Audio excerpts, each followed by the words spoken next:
నేను ఇచ్చే మాట ఏంటి అంటే, అప్పుడప్పుడు సూర్యుడు కూడా మబ్బుల చాటుపోతాడు, కానీ మళ్ళీ తిరిగి సూర్యుడు మబ్బుల చాటు నుంచి బయటికి వస్తాడు.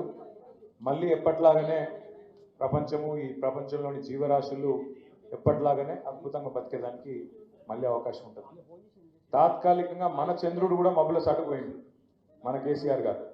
కానీ మీ అందరికి నేను ఇచ్చే మాట ఏంటి అంటే, మీ దయతో, మీ ఆశీర్వాదంతో, మీ త్యాగ నిరతితో, మీ సంకల్ప బలంతో తిరిగి తప్పకుండా మన ప్రభుత్వం వస్తుంది. కేసీఆర్ గారు తిరిగి ముఖ్యమంత్రి అవుతారు.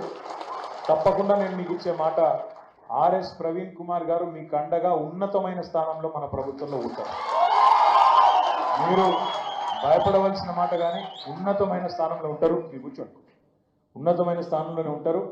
మీకు ఇవాళ ఎట్లా అండగా ఉన్నాడో మళ్ళీ మన ప్రభుత్వం వచ్చిన తర్వాత కూడా అంతే గొప్పగా, అంతకంటే గొప్పగా అండగా ఉంటారు. సిర్పూర్ కాగజ్ నగర్తో నాకున్న వ్యక్తిగతమైన అనుబంధం మీ అందరికి కూడా నేను కొంత పంచుకోవాలి.